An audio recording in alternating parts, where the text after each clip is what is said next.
All right, guys, in today's episode of Let's Assess, we have two awesome guests, Jack and Dylan of Boondock Nation.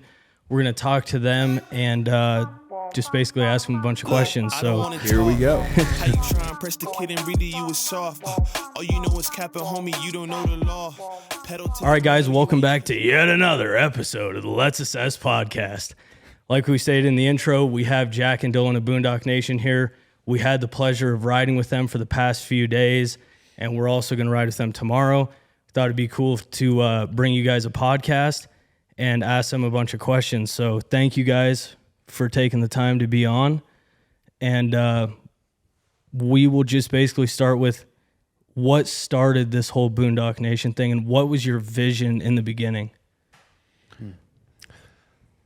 That's a pretty good question. I mean, it's definitely probably the most asked question we get, I would say, when it comes to podcasting. But really what started it was just a passion for snowmobiling. And we were in high school.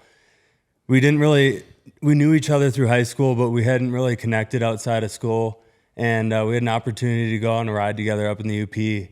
And from there, it was kind of all history. Yeah, Upper Peninsula, Michigan's like an hour north of where we grew up. So there's decent off-trail riding there for those that don't know. Like, it's nothing like mountains, right. But there is off-trail terrain to ride. So we thought we were doing some pretty crazy stuff at the time. I mean, in hindsight, it wasn't crazy at all. But, at that time, we just wanted to create a group, create a Facebook page, create something to share out what we were doing and try and connect our friends. And then eventually, like, take some trips, go some places. That was kind of the vision. So we didn't really, we were still planning completely other careers, and we were like just doing this as kind of a friends thing, side thing. Gotcha. And then all of a sudden it started to get some traction. We had some serious followers. So from that point on, we started filming a TV series, and then we started traveling to more destinations and checking out more cool sled towns and stuff like that. And that's how Boondock Nation grew to be what it is today. Yeah, it's crazy what you guys have built. Yeah, so thank you. How did the TV broadcast come about for you guys? Yeah, my family actually has quite the history in TV broadcast. Back in Wisconsin, we have a TV series called Discover Wisconsin. It's been around for like 35 years. Wow. So we had an opportunity to be able to air on pretty prime time leading into the outdoor block on Sundays, when we had the capability in-house to be able to produce a pilot episode. So we went up to the UP, filmed an episode, and then aired it kind of on that prime time. And that's really what we started to build our sponsorships off of. Okay. Awesome. That's a great kickoff. Yeah, Dylan's grandpa started the show back in the day. Also Dick Rose. Dylan's name's Richard, by the way. Yeah. Interesting. I'm actually a John. Most people don't know that. But anyway, so he's third generation family business. And Dylan's dad jumped on and took his expertise and helped us kind of shape the business model in the show, and how we do this, and travel around and check out these different places and take care of the people who have helped us out, in the industry, and get some good sponsors on board. And it's really just turned into an awesome thing that a lot of people have gotten behind, sort of a movement. Yeah, and before I forget, they're here riding at Powderbound Adventures. So my next question leading into that is, what do you guys think of Powderbound Adventures and our terrain out here? It's way cool. It definitely surpassed my expectations. We haven't done a lot of riding in Colorado, but the stuff that we have done hasn't been like super extreme. But the terrain that we got into, unfortunately, there wasn't the snow that, if there would have been, we would have been going off in there. It was so cool. Yeah. Really, really cool terrain. And the snow is honestly surprisingly good too. You guys, I feel like, downplayed what the conditions actually turned out to be. Today was pretty stellar. Well, that's good. We're kind of hoping to undersell and maybe over-deliver a little bit, but it's definitely like coming into it is a little bit of a worry of like, oh man, hopefully we can get the shots that we're really wanting to get, Well, it's been a slow start to winter, maybe we could talk about that too and how it's affected things, but that's kind of a sad story, so we don't really want But it seems like the snow's just starting to come, and we're planning on coming early January and push this back a little bit, and now like there's snow to ride, nobody's broken anything. But if there was a little bit more, that stuff we were in yesterday, we would have gone crazy. It was really cool. Yeah, it was like a terrain park. It was. Yeah. No, it's a really skate cool park. Yeah. But the trees that we were in today, were just a blast, and really holding the snow well. And some of the upper elevation stuff, like some of the views are crazy. Yeah, it's been cool exploring this stuff. Yeah, we're downplaying it. It's just out here we're really spoiled. Like 99% of winters we get hammered all winter. So it's like for most people it's still really, really good snow. For us it's just like it's not completely normal for here. That's a really good point. It's all relative, right? Yeah. Normally, like we don't get like huge storms. It's like 3-foot storm, whatever. We get like small storms that they just stack up, but it's like every other day, we'll get 3 inches, 6 inches, whatever, to just keep building and building and building. And by mid-January, we're sitting on a pretty good snowpack to where we're not really concerned. But like right now, I don't even think we've met like most years. It's pretty shallow yet. So it's kind of crazy to think. You kind of touched on like how it is for business with the low snow. And luckily we've been able to, provide a great experience for all our clients, and everybody's been super thrilled about it. But I think that's kind of relative. Like you're saying, Midwest isn't getting any snow. So they're like, well, we don't have any snow. So at least you have some snow to come ride, So that's been a cool part.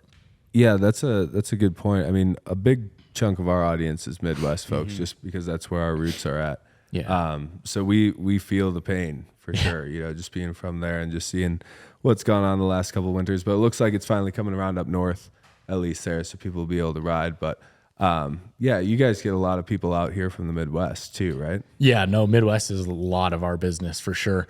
And that's kind of, the hope with the Boondock Nation is you guys have a huge pull there. And Powderbound Adventures is hoping to, maybe connect in on that a little bit. So, Yeah.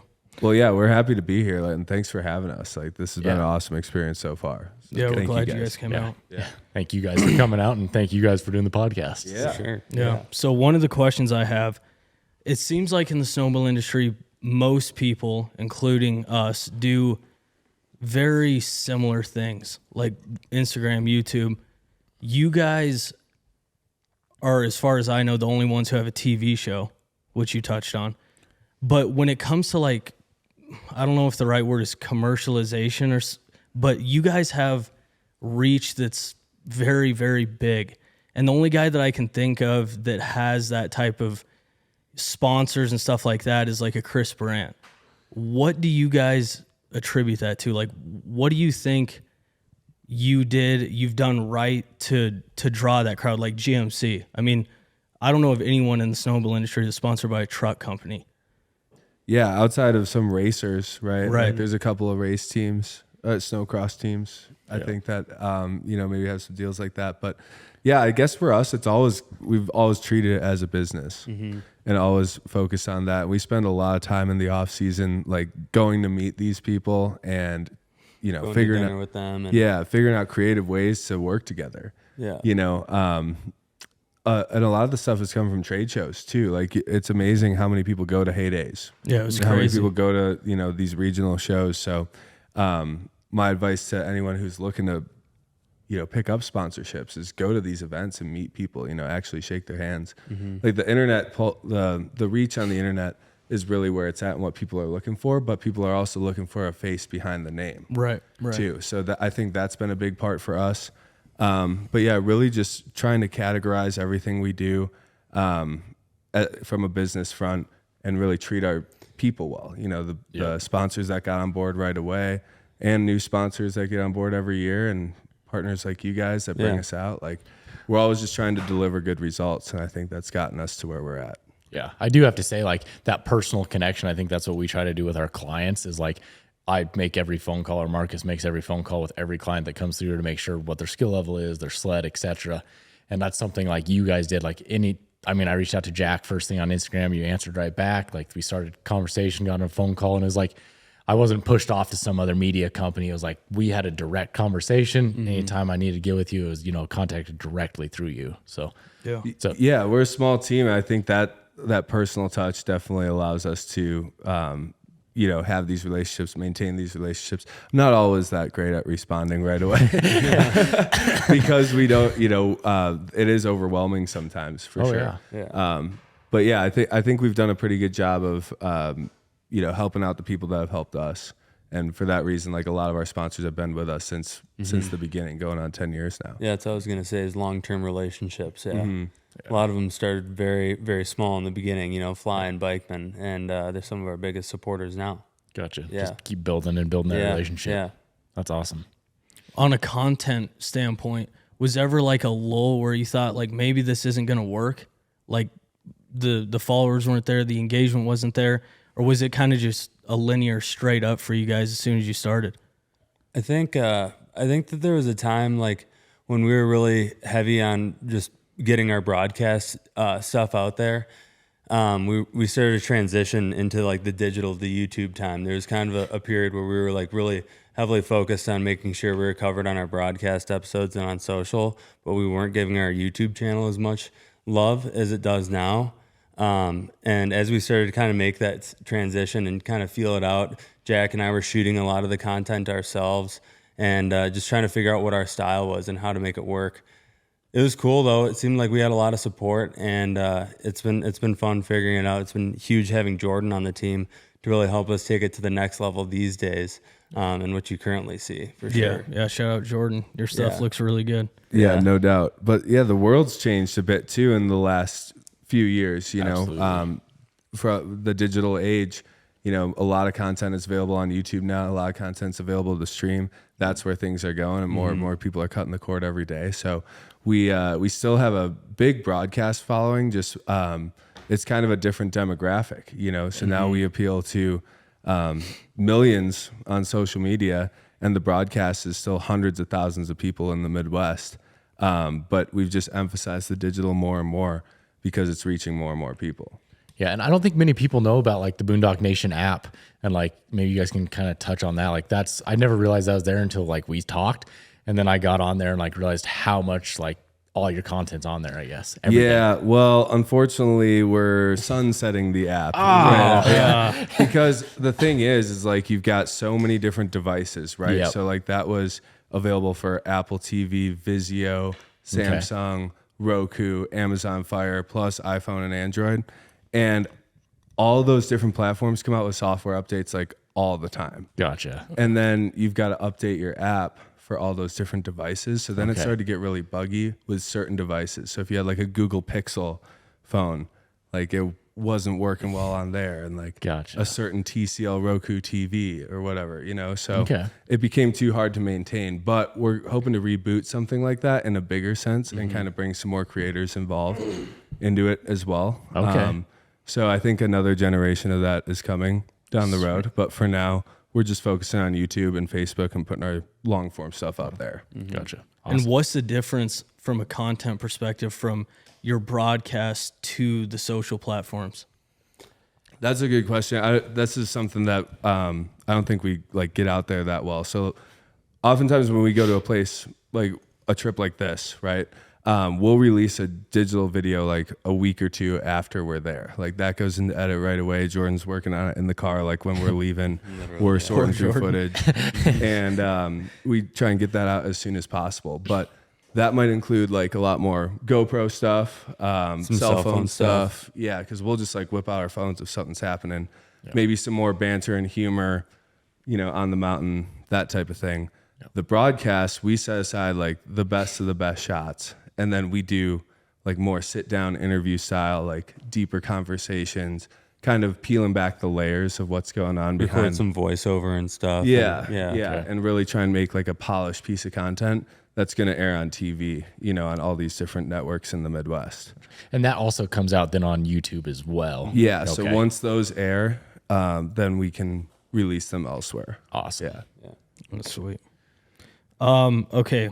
We kind of talked about this today, but for the people who weren't there today, I think a lot of people wonder why you guys don't have an OEM deal with Polaris, Skidoo, Cat, whatever. From your perspective, why not? We just like want to be kind of our own. We want to be honest and open about what we're riding, to be completely honest with you. Like, we want to be able to ride what the best machine is to be on at the time and what we feel is the best. So yeah, we've got a pretty broad mix of machines amongst us, and we kind of want to stay true to that. Gives us freedom to be able to do what we want, and we still work with the OEMs in capacity too. Just not, they don't control what we ride necessarily. Yeah, something sweet could come out tomorrow, and I want to be able to ride it. I don't want to necessarily be put in a box. For that reason, I think we both feel the same way. But we also kind of want to take the approach of maybe like a Snow West magazine or more of a media company like that, where those guys are riding all the new sleds and reviewing them, for what they are. So while we're riders and we're, influencers or whatever you want to call it, I think we kind of take a different approach like that, where we're going to just ride them all and report the results. Yeah, me and Brent have kind of talked about that, and like, if you're limited to one brand specific, like even for a content level, like you're missing a demographic because they might be diehard players like Brent. Totally. Yeah, we're not brand loyal, but many people are. Yes, exactly. Yeah. I mean, Dylan's probably you started on ridden them all. Polaris and then went to Cat. Polaris to Cat for like 3 or 4 years, and then to Skidoo and bought a Lynx. I've had them all except the Lynx, I guess, too. I had a Cat. Gotcha. Well, we're leaving Yamaha out of this. Yeah. Right, for the mountain. It's same as an RC. Sorry, Yamaha guys. Yeah. But yeah, I think it's fun to just try them all, and like being able to throw a leg over Brent's sled today and rip around and feel comfortable on a Polaris. And then go right back to a Skidoo. That's pretty cool too. Like I love riding my Polaris, but certain things in deep snow and high elevation like this, when I want a turbo, like I'm taking the Skidoo. So it's cool to have that flexibility. Yeah, you want it to run, essentially. That's what you're getting at. Gotcha. If I recall, you said, if I recall, you came off, you got off the sled, you're like, dang, that thing runs. Yeah, it does. Yeah, that's a crazy sled. And I also said Polarises are fun. Yeah. I did say that, but yeah. So zip it edge. Okay, switch lanes here. So serious girlfriend and a wife, how does that affect Boondock Nation in the long term? Because, I mean, let's face it, you're on the road for how many days now? 22, you told me? Yeah, on this run, Yeah, like, so how is that going to work, and how is that working now? It's been cool. My wife and I have been together for like 3 years now, but married for 3 years. We've been together for like 12 or something. So she's seen Boondock Nation before it even existed. So there's been no lack of support there. So it hasn't really been much of a question. Yeah, that's awesome. Sweet. Yeah, the support's awesome. I'm still trying to figure out where I'm gonna, buy a house, and whether that's gonna be in the Midwest or out west, what I want to do. So, as is my girlfriend. Her plans are still up in the air, so it works out well for us. But yeah, I mean, we're just figuring that out. We've got some goals for the business. I think. As it continues to grow, like we'll be able to accommodate family and all that too. But yeah, definitely, like who's got it all figured out when they're 27, right? Nobody. So we're trying to get there just day by day and keep the goals in mind and keep planning as best we can. But yeah, thank God the ladies are as supportive as they are. For sure. That's a key thing for sure. If you don't have that support, it's extremely difficult to do stuff like this because, as you guys know, you're away so much and you got to put so much effort into it.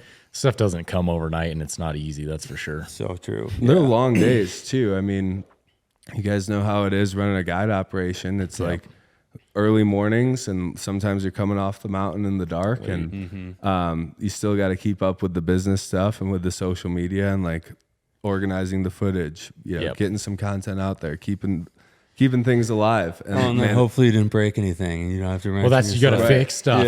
Yeah. I mean, with us, it's like, okay, how many sleds do we have to fix tonight? Okay, now we got to have it reel edited for tomorrow. How many emails came in today? Oh, there's 3 voicemails to get back to. It's like it's a constant battle for sure. Yeah. So when you're in the thick of it, the season like this, like it's you're spending all hours of the day like that. So definitely grateful to have some understanding companions there. Right. Can definitely relate there for sure. I think I've got like 2 texts out today all day, so it's been good. My friends now know that I just answer texts once a day. That's pretty much where it's at. But that's that's January and February, and then things relax a little bit. For sure. Yeah, so what do you guys do in the off season? We work quite a bit on Boondock Nation stuff. There's a lot of broadcast episode stuff that needs to be shot and edited over the summer. And then we're also planning for our trade shows. We have merch that we design and kind of come up with and figure out how we're going to promote as it comes to the trade shows, and then figuring out all of our destinations too and sponsorships. So it's pretty much a full-time job for us. at this point. Do some other side jobs and stuff too. My wife and I have a freeze-dried candy business as well. Sweet. So we run some little craft fairs and stuff in the summer. But Yeah, I do a bunch of marketing work too, like drone videography, photography for real estate stuff, interior, exterior, other merch design and stuff like that with Ben's Camp, one of our partners in Boondock Nation, cool old resort in our hometown area. Know the owner really well. So it's cool to work on some of those other things that we love. And Dylan does a ton of muskie fishing. I'm always out on the water skiing whenever I can, even if it's just for like an hour or half hour, in the middle of the day. That's awesome. So yeah, lake country is pretty cool in the summer, Yeah. but a lot of focus on Boondock Nation. I mean, we're talking about it almost every day throughout the summer. That's cool. And make plans. And then all of a sudden it's like, oh, it's August. Heydays is right around the corner. And then here we go. Yeah. And then after Heydays, it's like right into like Wide open sled builds, throttle. planning, everything. Yeah. That's Absolutely. crazy.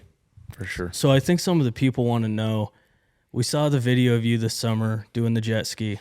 Are you going to become a professional freestyle or whatever that kind of jet ski is? Dude, I wish. I dumped all my money into this stuff. That's an expensive hobby. Is it? For sure. I've Yeah, never the- even Oh seen yeah, it. it's worse Yeah. than snowmobiling for cost for sure. Yeah, some of those skis are 30, 40 grand. Seriously? Yeah, Yeah. full carbon fiber hulls. Like the one I was on, Jack, he's got a 900 comp ski and a 1200, both like full carbon fiber Richters. And I was on the 1200, but his 900 is just insane. Like the thing doesn't even have it doesn't have a stator. Yeah. It runs off a battery, just so really? like no drag, super hot spark. You gotta charge it after every run. Burns gas like crazy, but it'll shoot like, as tall as the ceiling out of the water just by flicking the throttle. That's Yeah, crazy. So I pulled around my first backflip after several, maybe dozen attempts. And that was such a cool feeling. Like I've never done a backflip on anything motorized before. So like actually do a flip and then continue riding, like such a cool feeling. I really want to take it to a sled now, but no, I don't think I'm going to be getting into that anytime soon. You think you'll be backflipping these things in the near future? Maybe. It's always been a dream. It's always been a dream. Yeah. Backcountry or like ramp style? Backcountry. Backcountry. Yeah. Awesome. A lot of consequence though. A ton of consequence. Especially in the backcountry. Like you are back in there. You're away from like, I mean, it's not gotta be easy the to get right out of there. setup. Yeah. Yeah, The you risk gotta- is whoosh, up. Yeah. Gotta There's have the no right ambulance crew. sitting trackside. Right? No. Yeah. Definitely. Nice. Have you ever gotten hurt on a big jump? Like where you had to get flight for life or something? No. No, we've seen it happen though. Yeah. Yeah, we have. And one I thought I was like in air. I had this crazy moment, like time slowed way down, and I thought like hours worth of thoughts in the matter of a couple of seconds. And one of which was like, yeah, I'm definitely not riding out of here. Yeah. Yeah, it was crazy. I ended up only breaking a couple of ribs, like kind of off my spine and my back. Still pretty excruciating, but yeah, it was like a almost 3 second airtime jump to a pretty flat landing in May 5th springtime snow, Hard as a sidewalk rock. snowbank snow. Yeah. Yeah. Dang. Yeah. 3 seconds airtime flat to the back. That was a tough one. That's rough. It's like incredible how slow time goes when you're in that situation for sure. You have a lot of time to think. You like hear the wind blowing through your helmet all of a sudden. Like it's 100%. amazing how like your body like feels that and senses it. Yeah. After that experience, a friend of mine recommended this book to me called The Rise of Superman. And it's all about action sports and like the flow state. Okay. And it goes into this essay that was published back in like the late 1800s when guys were starting to climb the Swiss Alps and like summit all the Alps for the first time. And it was like remarks on near fatal falls. And it was about guys that had fallen off of cliffs, like climbing the Alps and survived and like what they experienced. And it goes on to talk about the guy that jumped the Great Wall of China on a skateboard on a broken ankle and big wave surfers and like all these extreme sports where there's no like, I mean, that's like the World Series of skateboarding, right? Like, Yep. but there's no like playoffs. There's no there isn't a category for that stuff, right? And it's crazy what your body can figure out when you're in those moments, like when time does slow down. And I like the only way that I was able to ride out of there is because I figured out exactly how I needed to fall to not like break my legs. Yeah. Get Or to break your my back. back. Yeah. Yeah. Yeah. Yeah. And a lot of thinking happened in those moments.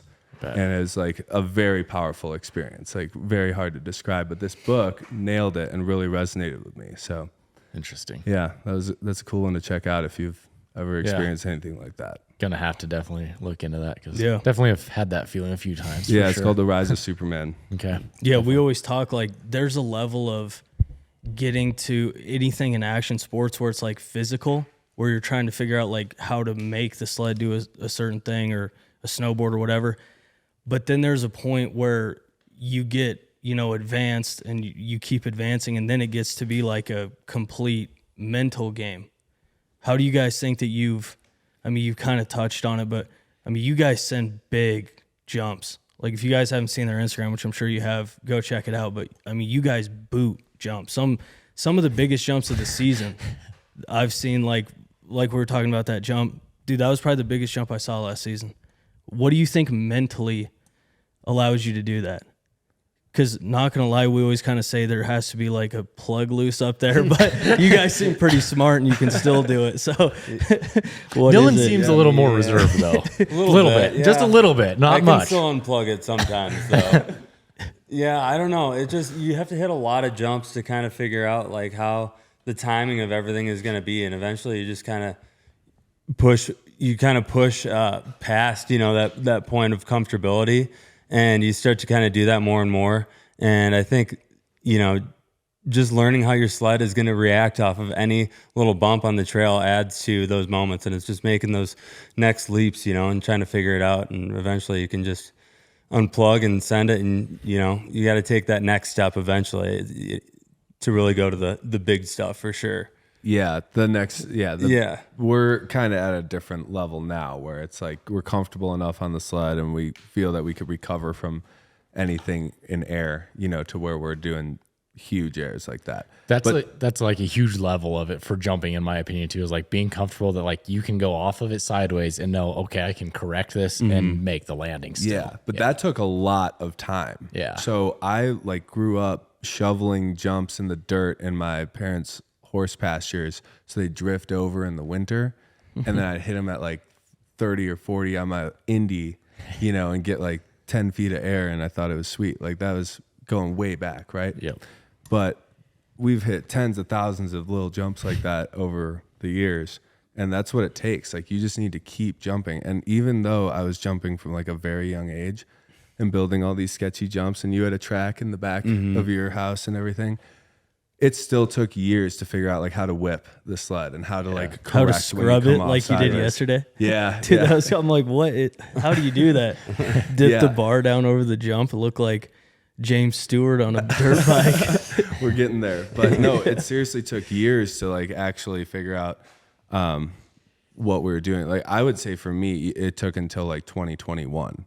And I've been trying to do the stuff since like 2015. Okay. Because I remember we were back here in 2020 and we were hitting pretty big jumps, Yeah. and I hit that one and got kind of crossed up and took the bar into the nose. Bloody nose afterwards. Yeah, broke my nose right here.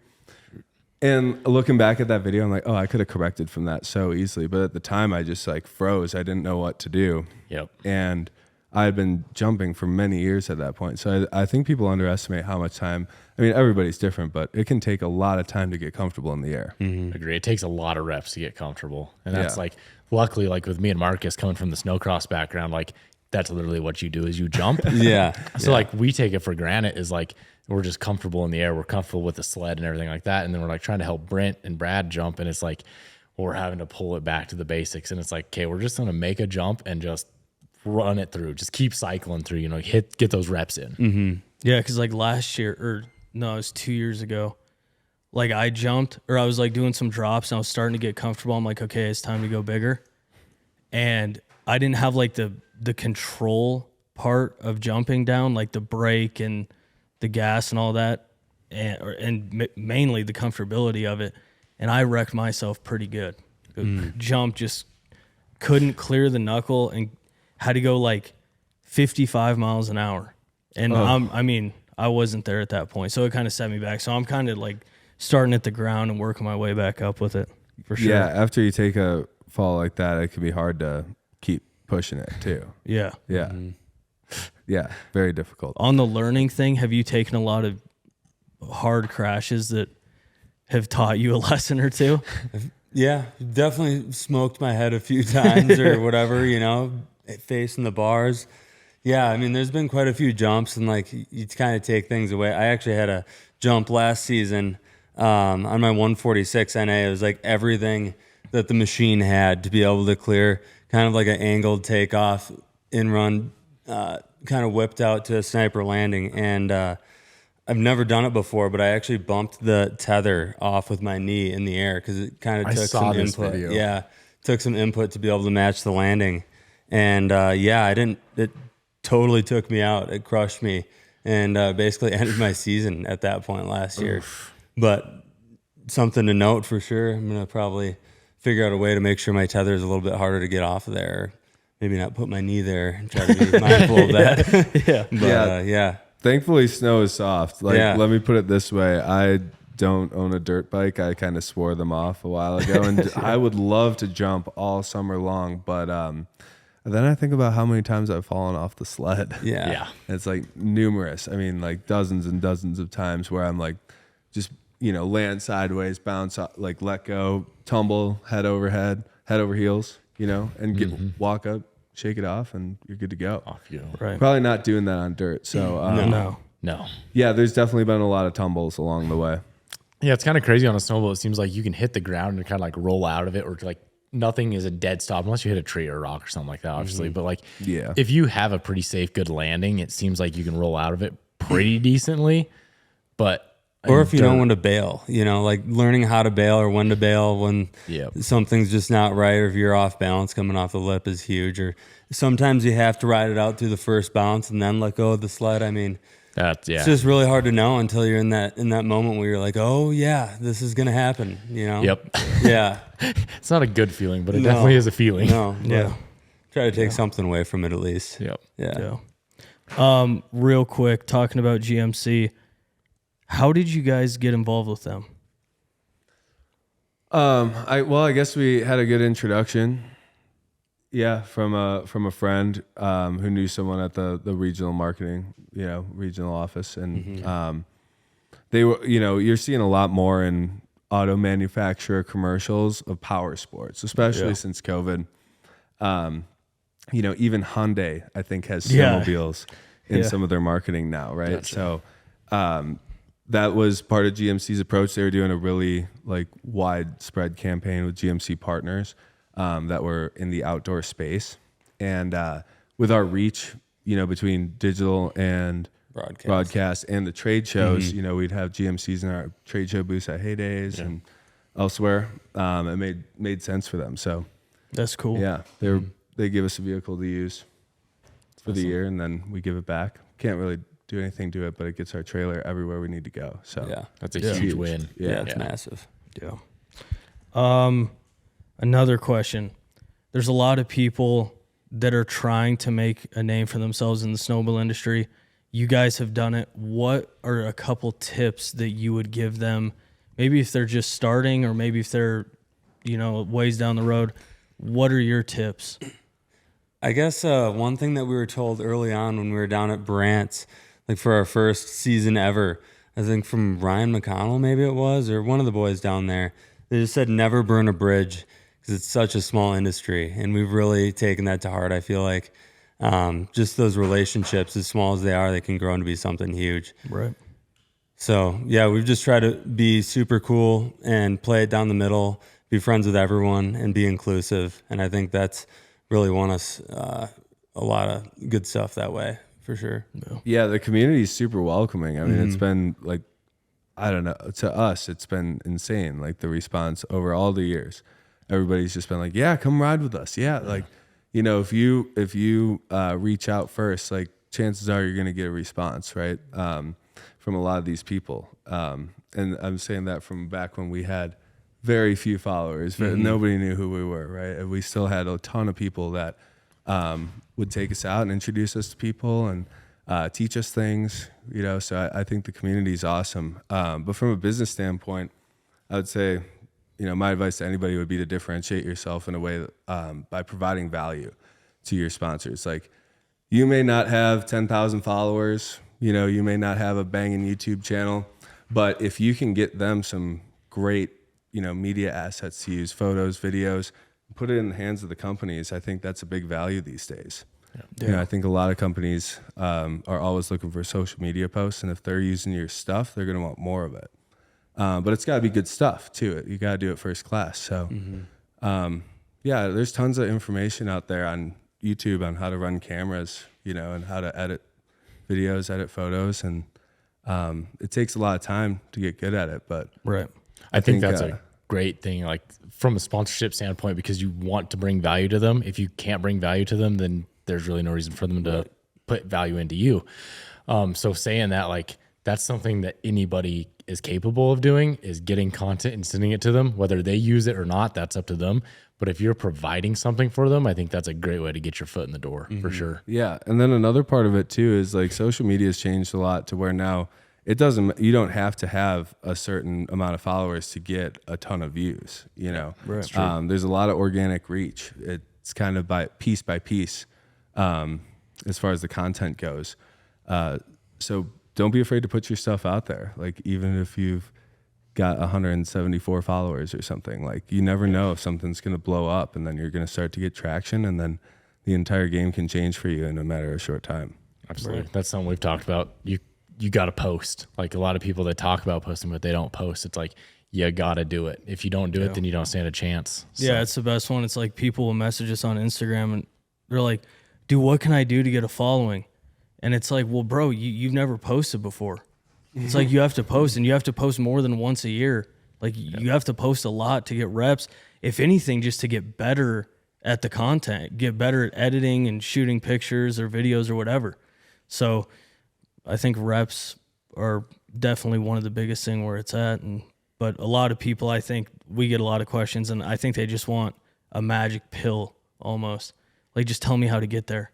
Yeah, I agree. And it used to be a little different, I remember when we first started Boondock Nation, like, DMing people with the page, like with bigger pages, be like, hey, can you give us a shout out? And they take one of your photos and post it. It'd be like, shout out Boondock Nation, blah, blah, blah. And then you get, 6 followers from it. And you're like, all right, here we go. That's kind of how it used to be. But now, like, it doesn't matter. Anybody's post can just blow up. Yeah. You can have a post go completely viral, right? And then you'll gain so many followers off of that.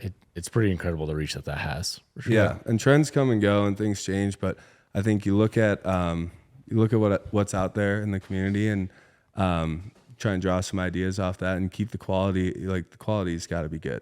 Yep. And keep the consistency up, keep posting, and you're gonna eventually have success. Yeah. Okay. Do you have a question before I ask the final? No, I think it's been good. Yeah. What's the future of Boondock Nation? What do you guys think is your next step? I think really getting the nation involved in Boondock Nation, the nation of riders. That's what the future of Boondock Nation is, and getting all these other content creators out there and just kind of helping grow the platform that way. I think that's kind of always been something that's been there with us when we first started this, and I think it's kind of cool to see that it's going to take off towards the future for sure. Well said. Yeah. I think one of the things you said earlier is that very few people have the level of sponsors or the amount of sponsors or the kind of sponsors that we do. Right. I think we can take some of our expertise in how we monetize things and help other people that way. I think we can get a lot of other people's content out there, and we're getting snowmobiling out there to a lot of different people through the broadcast, through what was like our Vizio app that was standard on every Vizio TV, and some of these other TV components. So that's kind of our goal, is to continue to grow the reach of the sport of snowmobiling, do cool things with other people in this community, and really activate the nation of riders. Yeah, I think you guys have done a good job, even with like the event you're hosting. It's like when that happens, it's like I see, 500 accounts that are like reposting it, or they were there and they're posting stuff, and Yeah. So that's pretty cool. More events. Yeah, for sure. yeah. We want those are fun. I mean, it's a lot of work that But it's goes cool. into planning that stuff, but it is a ton of fun. Yeah, that's cool. Yeah, and it's crazy. Like people come from all over to come to like Out West Sled Fest and Spring Fever, and It's nuts. yeah, People from Texas, people from Minnesota, Washington, Maine, yeah, Canada. like all over the Yeah, map. it's nuts. That's crazy. So really cool to actually have a chance to like get to know these people too and shake their hand, and I think that's just like they become ambassadors for us that way. Builds you the know? community. Yeah, Exactly. but we want to pay it back to them in some way, you know. So that's what we're figuring out right now. We've actually kind of got a list of everybody that we've ridden with. It's not up to date yet from this season, but for the past 5 seasons on our website, because we keep track of like every ride we go on, where we went, who we was were with. Yeah. Yeah. That's awesome. Some epic names on there, but so many good people along the way. It's crazy, and that's the people we got to take care of because they helped us out, you know, in starting this. That's cool. That's cool. Awesome. Well, if you guys haven't already, go like and subscribe to Boondock Nation on everything: Instagram, YouTube, Facebook, TikTok, probably everywhere. Yeah. And same thing for us at Powderbound and Cook.bros. Yeah. We appreciate it, guys. Until next time, let her eat. Yes. Thank you, guys. Thank you. Thanks. Yeah, thanks, fellas. We appreciate that. Of course.